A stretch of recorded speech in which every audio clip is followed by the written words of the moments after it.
സാറിന്റെ ഒരു നിരവധി മുഖ്യമന്ത്രിമാരുമായി ഒന്നിച്ചുള്ള ഒരു പ്രവർത്തനം തമിഴ്നാട് രാഷ്ട്രീയത്തിന്റെ പ്രത്യേകത ഒരു മലയാളിയായി അവിടെ ചെന്ന് എങ്ങനെയാണ് അദ്ദേഹം സാർ വിലയിരുത്തുന്നത്? തമിഴ്നാട്ടിൽ ശരിക്ക് ഏറ്റവും നല്ല ഞാൻ അറിയുന്നിടത്തോളം നല്ലൊരു ചീഫ് മിനിസ്റ്റർ ആയിരുന്നത് കാമരാജായിരുന്നു. അദ്ദേഹം ജനങ്ങളുടെ അഭിപ്രായം നോക്കിയിട്ട് മാത്രമേ എല്ലാം ചെയ്തിരുന്നുള്ളൂ. പക്ഷേ എങ്കിലും അത് ശരിയായ മുറയിൽ മാത്രമേ ചെയ്യുള്ളൂ എന്നുണ്ടായിരുന്നു. അദ്ദേഹത്തിൻ്റെ ഒരു വളരെ ഫേമസ് ആയൊരു എന്താ വെച്ചാൽ അദ്ദേഹം എല്ലാവരും ശരിയെന്ന് പറയില്ല, പാക്കലാം എന്നേ പറയുള്ളൂ. മനസ്സിലായില്ലേ? അപ്പം ഞാൻ നോക്കട്ടെ, നോക്കിയിട്ട് ചെയ്യാം എന്ന് പറയുള്ളൂ. അതുപ്രകാരമാണ് അദ്ദേഹം ചെയ്തിരുന്നത്. അദ്ദേഹം ഒരു വളരെ നല്ലൊരു ചീഫ് മിനിസ്റ്റർ ആയിരുന്നു. ഇൻഫാക്റ്റ് എൻ്റെ ഇതിൽ അദ്ദേഹം അവിടുത്തെ ഏറ്റവും നല്ല ചീഫ് മിനിസ്റ്റർ ആയിരുന്നു കാമരാജർ. കാമരാജർക്ക് പിന്നെ അതിൻ്റെ കാമരാജ് പോയ ശേഷം അവിടെ ഭക്തവത്സലം വന്നു. അദ്ദേഹം നല്ലൊരു ചീഫ് മിനിസ്റ്റർ ആയിരുന്നു. അദ്ദേഹത്തിൻ്റെ ശേഷമാണ് അണ്ണാദുരൈ വന്നത്. അണ്ണാദുരൈ വളരെ അദ്ദേഹം കുറച്ചു കാലം ഉണ്ടായിരുന്നുള്ളൂ, എങ്കിലും വളരെ നല്ല മുറയിൽ തന്നെ എല്ലാം ചെയ്തു വരുന്നു. അതിന് ശേഷം പിന്നെ കരുണാനിധി വന്നു. കരുണാനിധി വന്നിട്ട് കുറച്ചു കാലം കരുണാനിധി ഉണ്ടായിരുന്നു. MGR വന്നു. MGR ചീഫ് മിനിസ്റ്ററായി. തമിഴിൽ പറഞ്ഞാൽ മുതലമൈച്ചർ എന്നാണ് പറയാറ്. കഴിഞ്ഞതിൻ്റെ ശേഷം MGRന് ശേഷം MGR ഓർത്തു വളരെ ജനങ്ങളുടേത് മാത്രമേ നോക്കിയിരുന്നത്. അവർക്ക് ഇപ്പോൾ ഒരു എനിക്ക് ഒരു ഇതുണ്ടായിരുന്നു, ഒരു പ്രത്യേകമായിട്ട് ഞാൻ എടുത്ത് പറയുകയാണെങ്കിൽ, ഒരു സമയത്ത് ഈ അഗ്രികൾച്ചറൽ യൂണിവേഴ്സിറ്റിയിൽ നിന്ന് പാസ്സായ ആൾക്കാർക്ക് ജോലി കിട്ടാൻ കുറച്ച് ബുദ്ധിമുട്ടുണ്ടായിരുന്നു. അപ്പോൾ അതിൽ എസ്പെഷ്യലി അഗ്രികൾച്ചറൽ എൻജിനീയറിംഗ് ഡിഗ്രിയിൽ. അപ്പോൾ അത് ആ ഡിഗ്രി കോഴ്സ് കണ്ടിന്യൂ ചെയ്യണോ വേണ്ടയോ എന്നുള്ള ക്വസ്റ്റ്യൻ വന്നിരുന്നു. പക്ഷേ അദ്ദേഹം പറഞ്ഞു എന്ത് വന്നാലും ശരി ഡിഗ്രി കോഴ്സ് കണ്ടിന്യൂ ചെയ്യണം, അത് എടുത്തു പറയാൻ പറ്റില്ല എന്ന് പറഞ്ഞാൽ അതിന് പകരം നമ്മൾ ബാങ്കുകളോടും ഇവരോടൊക്കെ ഒന്ന് സംസാരിക്കൂ അവരെ എങ്ങനെയെങ്കിലും എടുക്കാനായിട്ട്. അങ്ങനെ അവരോടൊക്കെ സംസാരിച്ചു കൊടുക്കും. അവരെ എന്താ ഉണ്ടായതെന്ന് വെച്ചിട്ടുണ്ടെങ്കിൽ അടുത്ത കൊല്ലം കൊണ്ട് അവരെ എല്ലാം ബാങ്കുകളും എല്ലാവരും എടുക്കാൻ തുടങ്ങി അവരുടെ കാര്യത്തിന് വേണ്ടിയിട്ട്. അതേമാതിരി MGR ഒക്കെ അങ്ങനെ വളരെ ആ ജനങ്ങളുടേത് എന്താണെന്ന് നോക്കിയിട്ടായിരുന്നു ചെയ്തിരുന്നത് പോയി. പിന്നെ MGRന് മുമ്പ് അണ്ണാദുരൈ വളരെ നന്നായി, വളരെ നല്ലൊരു ചീഫ് മിനിസ്റ്ററായിരുന്നു. പക്ഷേ അദ്ദേഹത്തിന് ഭഗവാൻ 2 കൊല്ലം കൊടുത്തുള്ളൂ. അത് അത്രയും കൂടി കൊടുത്തില്ല. കാരണം അദ്ദേഹത്തിന് സൂക്കടായി, അതുകൊണ്ട് പോയി. അങ്ങനെ ചീഫ് മിനിസ്റ്റർ ആയിരിക്കുന്ന സമയത്ത് തന്നെ മരണപ്പെട്ടു. പിന്നെ വന്നതാണ് കരുണാനിധിയായിരുന്നു വന്ന്. കരുണാനിധിക്ക് കുറച്ചു കാലം ഉണ്ടായിരുന്നു. പക്ഷേ കരുണാനിധിക്ക് ശേഷം MGR വന്നു. MGR വളരെ ജനങ്ങളെ എപ്പോഴും ജനങ്ങളുടെ കാര്യമാണ് നോക്കുക എല്ലാവരും. അതേമാതിരി പിന്നെ MGRന് ശേഷം കരുണാനിധിൻ്റെ കുറച്ചു കാലം ഉണ്ടായിരുന്നു. പിന്നെ ജയലളിത വന്നു. ജയലളിത അവരും എന്ത് വന്നാലും ശരി മക്കൾ എന്ന് പറഞ്ഞിട്ടുണ്ടെങ്കിൽ ജനങ്ങൾക്ക്, അവിടെ മക്കൾ എന്നാണ് അവർ പറയുക തമിഴ്നാട്ടിൽ. അപ്പോൾ ജനങ്ങൾക്ക് വേണ്ടി മാത്രമേ ചെയ്യുള്ളൂ. അവർക്ക് എന്താ വേണ്ടത്, അതുകൊണ്ട് എന്താ ഉണ്ടായതെന്ന് വെച്ചാൽ ഏറ്റവും 2-3 വലിയ കാര്യങ്ങൾ ചെയ്തതെന്ന് വെച്ചാൽ അമ്മ ക്യാൻറ്റീൻ ഉണ്ടാക്കി. സാറ് ജയലളിത മുഖ്യമന്ത്രി ആയിരിക്കുമ്പോഴായിരുന്നല്ലോ സാറ് ഞാൻ ചീഫ് സെക്രട്ടറി ആയിരുന്നു. അപ്പോൾ മക്കൾക്ക് വേണ്ടിയിട്ട് അവരുടെ ക്യാൻറ്റീൻ, അപ്പോൾ ജനങ്ങൾക്ക് വേണ്ടി രാവിലെ ആരായാലും വേണ്ടില്ല ഭക്ഷണം അവർ ക്യാൻറ്റീൻ ഉണ്ടാക്കി വെച്ചിരുന്നു. അവിടെ വളരെ ചുരുങ്ങിയ ചിലവിൽ ഭക്ഷണം കിട്ടിയിരുന്നു. രാവിലെ കിട്ടിയിരുന്നു, ഉച്ചയ്ക്ക് ഉണ്ടായിരുന്നു, വൈകുന്നേരം ഉണ്ടായിരുന്നു. അപ്പോൾ അവർ വേണ്ടിയതൊക്കെ കിട്ടി. ആര് പോയാലും അവിടെ ഭക്ഷണമുണ്ട്. അതേമാതിരി തന്നെ മറ്റേ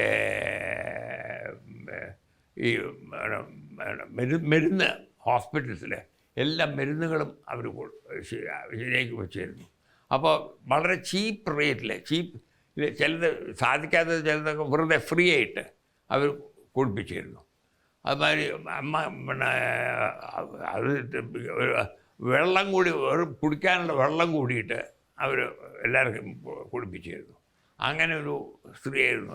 സാറിന്റെ ഒരു അഭിപ്രായത്തിൽ ഏറ്റവും മികച്ച ഇതുവരെ കണ്ടതിൽ ഏറ്റവും മികച്ച മുഖ്യമന്ത്രിമാർ എന്ന് പറയാൻ ആരായിരിക്കും? കാമരാജർ. അഴിമതിയില്ലാത്ത, ഒട്ടും അഴിമതിയില്ല. അദ്ദേഹത്തിൻ്റെ കാര്യത്തിനെ പറ്റി ഒന്നും ആലോചനയില്ല.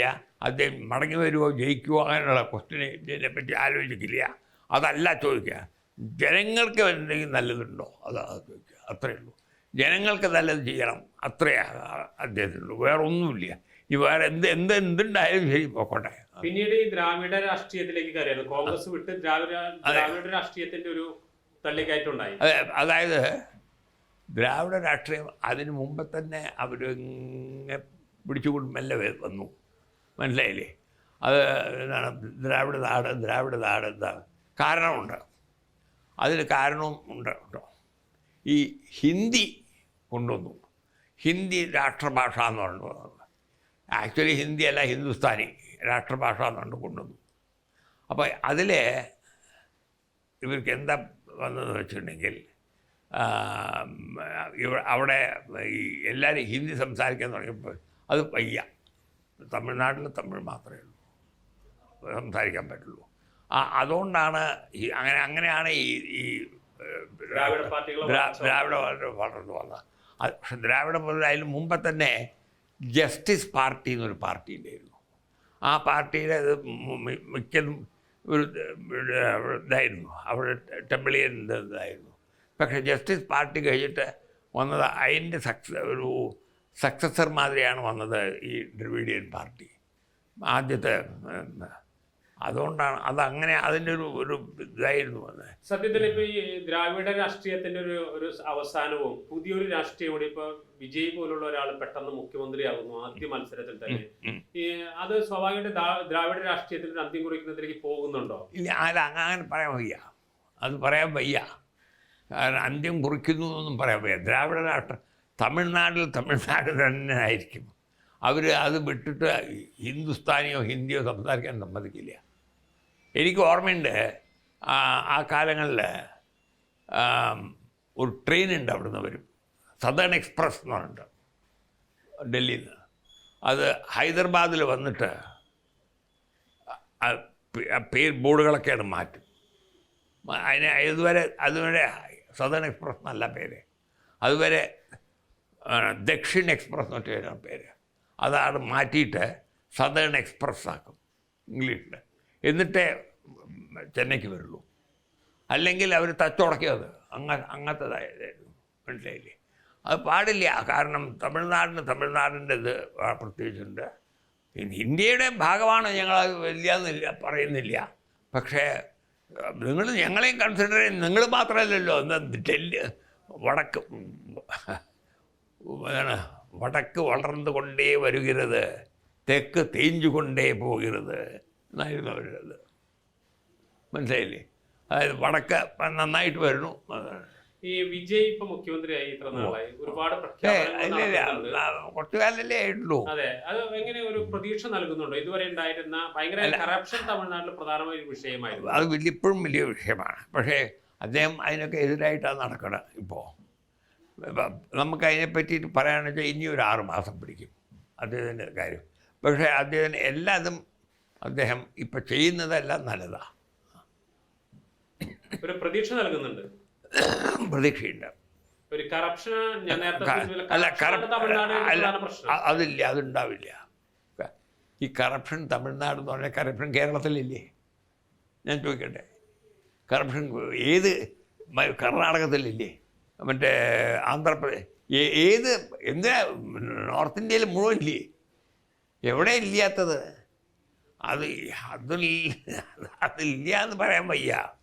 പക്ഷേ എങ്കിലും ഇവിടെ അവരുടെ പോയിൻ്റ് എന്താണെന്ന് വെച്ചിട്ടുണ്ടെങ്കിൽ ഇവിടുത്തെ തമിഴ്നാട്ടിലത്തെ ആൾക്കാരുടെ കറപ്ഷൻ ഓർ നോ കറപ്ഷൻ, അത് തമിഴ്നാടിൻ്റെ ഇത് തരണം, അവരെ കൺസിഡർ ചെയ്യണം. ഇപ്പം എന്തിനാ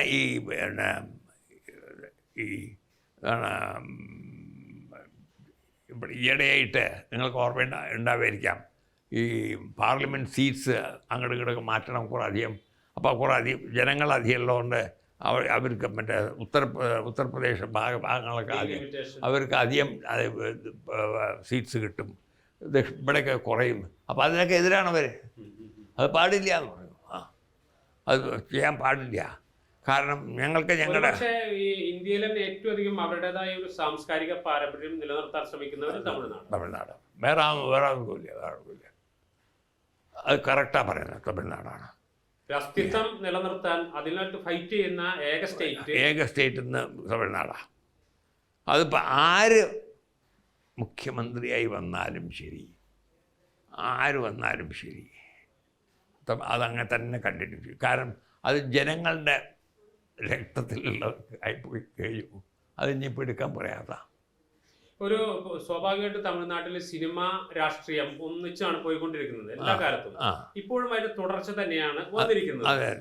പക്ഷേ മറ്റുള്ളവരിൽ നിന്ന് വ്യത്യസ്തമായിട്ട് എന്തെല്ലാം പ്രതീക്ഷകളാണ് സത്യത്തിൽ വിജയ് പോലുള്ള ആളുകളിൽ നിന്ന് സാർ ഇത്രയും കാലത്ത് ഒരു എക്സ്പീരിയൻസിൽ നിന്ന് അല്ല, ഞാൻ അറിഞ്ഞോടത്തോളം അദ്ദേഹം പലതും ചെയ്തിട്ടുണ്ട് ഇപ്പോൾ ഈയിടെയായിട്ട്. അതിലൊക്കെ നോക്കുകയാണെന്ന് വെച്ചാൽ വളരെ നന്നായിട്ടാണ് ചെയ്തിട്ടുള്ളത്.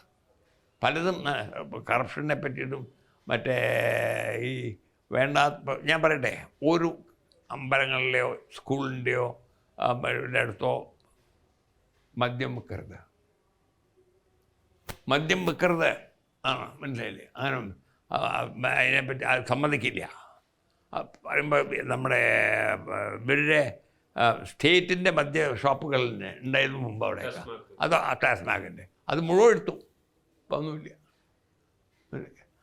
അതിനുള്ള ഒരു ധൈര്യം വേറെ വന്നിട്ടില്ല. അങ്ങനെ പല നല്ല കാര്യങ്ങളും ചെയ്തിട്ടുണ്ട്. ജനങ്ങൾ എന്ത് കംപ്ലൈൻറ്റ് കൊടുത്തു വെച്ചാൽ ഉടനെ അത് എഴുതിയെടുത്ത് അവർക്ക് ഇത് കൊടുക്കണം. സത്യത്തിൽ ഈ രണ്ട് പാർട്ടികൾക്ക് DMKക്കും ADMKക്കും ഭീഷണിയാണ് സത്യത്തിൽ. അതെ, ക്വസ്റ്റ്യനേ ഇല്ല അതിൽ. അദ്ദേഹം മെമ്മർ ചെയ്യുമ്പോൾ ഇവർ വിചാരിക്കണ അദ്ദേഹം വരില്ല എന്നാണ്. പക്ഷെ ഇവിടുന്ന് തന്നെ ആൾക്കാർ അവിടെ ജോയിൻ ചെയ്യണേ. അത് കണ്ടിട്ടില്ലേ? അവരല്ലേ ജോയിൻ ചെയ്യണേ. സാർ ഇപ്പൊ അന്ന് കരുണാനിധിനെ അറസ്റ്റ് ചെയ്യുന്ന സമയത്തേക്കും ജയലളിതയുടെ ഭരണത്തില് കരുണാനിധിനെ അറസ്റ്റ് ചെയ്യുന്ന ഒരു സമയം ഉണ്ടല്ലോ വീട്ടിൽ കയറിയിട്ട്, ഓർമ്മയുണ്ടോ സാർ? സത്യത്തില് അത്തരം ഒരു പ്രതികാര രാഷ്ട്രീയം അവിടെ ആ കാലത്ത് മറ്റ് സ്റ്റേറ്റുകളിൽ വ്യത്യസ്തമായ ഒരു രാഷ്ട്രീയമുണ്ട്. ഇപ്പോൾ ഏറ്റവും അവസാനത്തെ ഇൻസിഡന്റ് ഉദയനിധി സ്റ്റാലിനെ അറസ്റ്റ് ചെയ്യുന്ന ഒരു സ്ഥിതി ഉണ്ടായി. ഇതൊരു തുടർച്ചയാണോ അവിടുത്തെ പൊളിറ്റിക്സിന്റെ പ്രത്യേകത? അതല്ല, അവിടെ ശരിക്കും പറഞ്ഞാൽ ഒന്നും ചെയ്യില്ല അവരാരും. സാധാരണ പോളിറ്റിക്സിൽ ബാക്കിയുള്ള ഇതുവരെയുള്ള ലീഡ് അങ്ങോട്ടും അറസ്റ്റ് ചെയ്തിട്ടില്ല. കാമരാജരും മറ്റേ ബാക്കിയുള്ള രാഷ്ട്രീയ ഭക്തവത്സലം, കാമരാജർ, അണ്ണാദുരൈ ഇവരൊക്കെ ഉണ്ടല്ലോ, അവരാരെയും അങ്ങനെയും കൊണ്ട് അറസ്റ്റ് ചെയ്തിട്ടില്ല ആരെയും. അല്ല, ആദ്യം കൊണ്ടത് ജയലളിതയാണ്. ജയലളിത ആദ്യമല്ല, ജയലളിതയെ ചെയ്തു ആദ്യം. അത് നിങ്ങൾ പറഞ്ഞു, മനസ്സിലായില്ലേ? അവർ പോയിട്ട് ജയലളിതനെ രാത്രിയിൽ പോയി പിടിച്ചു, എന്നിട്ട് വലിച്ചിഴച്ച് കൊണ്ടുവന്നു. മനസ്സിലായില്ലേ? അതിൻ്റെ എപ്പോഴും അല്ല, ഞാൻ പറയട്ടെ, ഒരു ആക്ഷൻ ഒരു റിയാക്ഷനില്ലേ? ആ ആക്ഷൻ്റെ റിയാക്ഷനാണ്. അല്ലെങ്കിൽ ജയലളിത അങ്ങനെ ചെയ്യുന്ന ആളല്ല. എനിക്കറിയാം എന്താ സത്യത്തിൽ ഒരുപാട് തെറ്റിദ്ധരിക്കപ്പെട്ട ഒരു വ്യക്തിത്വമാണ്. ഞാൻ ഒരു കഥ ഞാൻ പറഞ്ഞുതരാം. അത് പറയണം. അപ്പോൾ ഞാൻ ഉണ്ടായിരുന്നു അവിടെ, അതുകൊണ്ട് പറയാം. ഈ കൂടംകുളം എന്നൊരു സ്ഥലം കേട്ടിട്ടുണ്ടോ? തിരുനെൽവേലിയല്ല. അവിടെ കൂടംകുളത്തിൽ എന്താണ് ഉണ്ടായതെന്ന് വെച്ചാൽ, സോവിയറ്റ് യൂണിയൻ അല്ല റഷ്യൻ അതിൽ പവർ ഹൗസ് ബിൽഡ് ചെയ്യുക.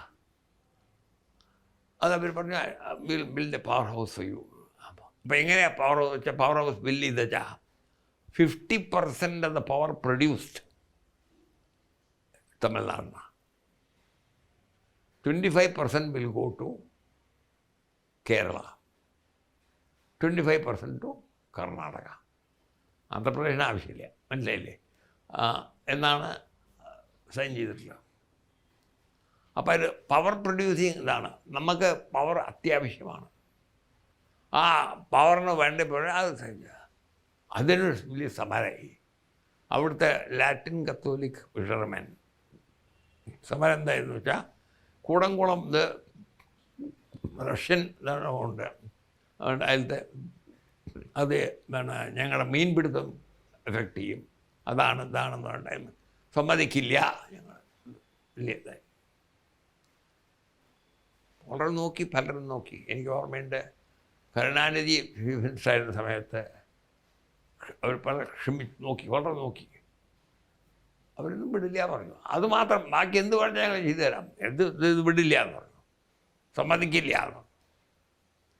പിന്നെ ജയലളിത വന്നു ചീഫ് മിനിസ്റ്റർ. ജയലളിത പോലീസ് ഇൻ്റലിജൻസിനെ വിളിച്ചു, ഇതെന്താ കാര്യം നോക്കി. അപ്പോൾ അവർ പറഞ്ഞു, എന്താ കാര്യമൊക്കെ അതാണ്, അവർ സമരം ചെയ്യുന്നുണ്ട്, പക്ഷെ അവർക്ക് അറിയില്ല, എന്തിനാണെന്ന് അറിയില്ല, മനസ്സിലായില്ലേ. അത് ഇതൊക്കെ ചെയ്യുന്ന ആൾക്കാരെ ഡയറക്റ്റ് ചെയ്യുന്നത് ബിഷപ്പ് ഓഫ് ട്യൂട്ടിക്കോറിനാണെന്ന്. അത് ഡയറക്റ്റ് ചെയ്യുന്നതല്ല, ബിഷപ്പ് ഓഫ് ട്യൂട്ടിക്കോറിൻ്റെ സഹായം അവർക്കുണ്ട്, അതുകൊണ്ടാണ്. അപ്പോൾ പക്ഷേ അത് നമ്മൾ പറയാലോ, അദ്ദേഹത്തിനോട് സംസാരിക്കാമല്ലോ എന്ന് പറഞ്ഞു. അപ്പോൾ കരുണാനിധിയൊക്കെ അദ്ദേഹത്തോട് സംസാരിച്ചതാണ്, കരുണാനിധിക്കും അറിയായിരുന്നത് എങ്ങനെ. അപ്പോൾ ജയലളിത അദ്ദേഹത്തിന് അവരെ വിളിച്ചു, എന്നിട്ട് സംസാരിച്ചു.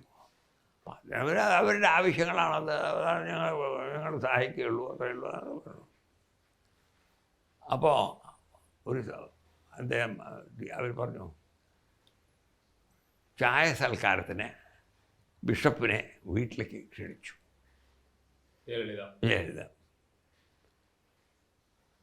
ബിഷപ്പ് വന്നു.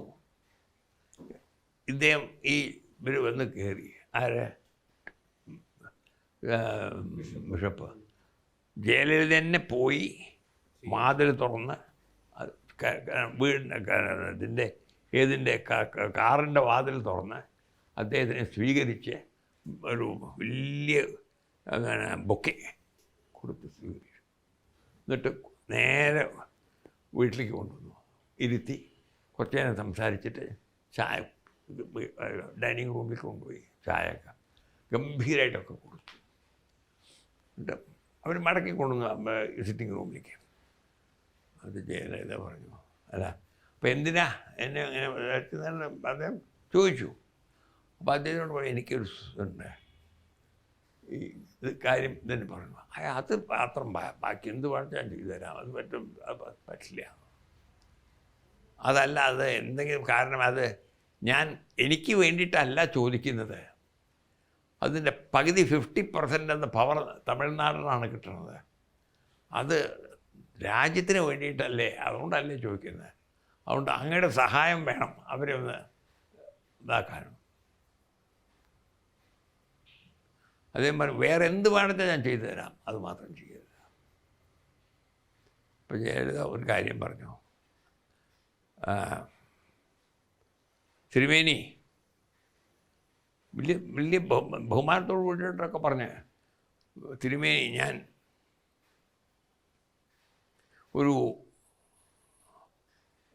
I M A believer in Hinduism.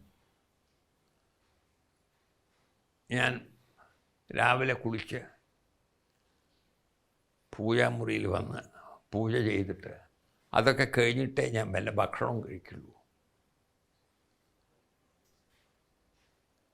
എൻ്റെ ആത്മീയ ഗുരു